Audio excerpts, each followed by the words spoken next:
Sa isang liblib na baryo, nakatayo ang bahay ni Lola Sela.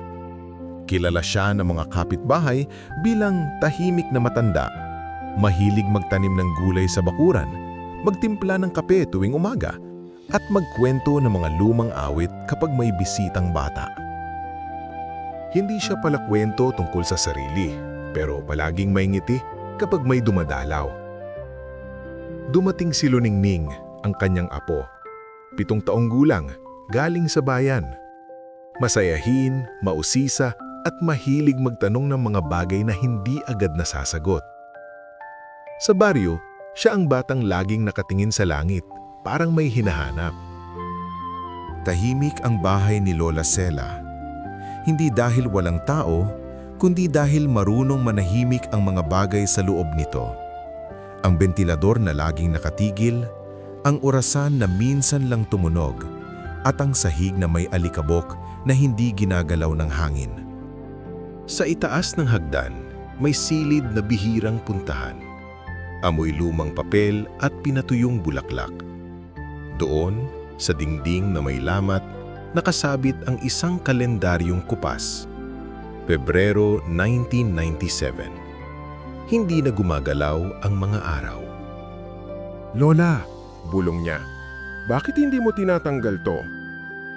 Ngumiti si Lola Sela. Hindi agad sumagot. Tumingin muna sa labas ng bintana kung saan tanawang palayan na tila walang katapusan sa kadahan-dahang nagsalita. Kasi magandang alaala ng buwang yan. Isang hapon, habang naglalaro si Luningning sa sahig, napansin niyang medyo nakaangat ang gilid ng kalendaryo. Parang may gustong lumabas. Maingat niyang binuklat. May papel na nakasiksik sa likod. Guhit kamay. Medyo kupas. Amoy alikabok at araw.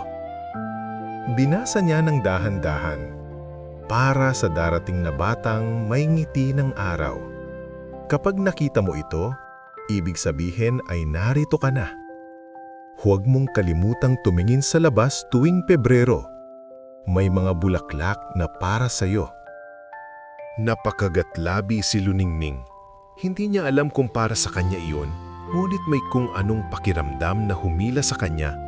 Parang ang sulat ay para talaga sa kanya. Parang matagal na siyang hinihintay.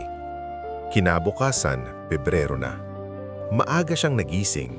Hindi dahil ginising siya, kundi dahil may kung anong humila sa kanya. Umakyat siya sa silid.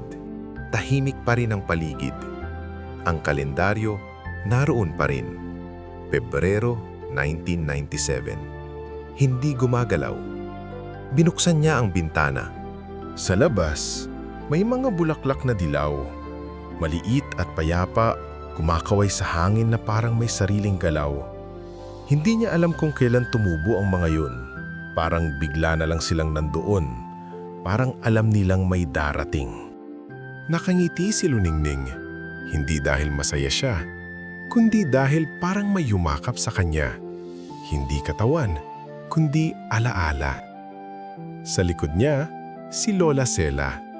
Tahimik lang. Walang tanong, walang paliwanag. Lola, mahina niyang tanong. Ikaw ba ang nagsulat ng sulat?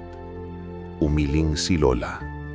Hindi ako, pero matagal ko na ring nabasa yan.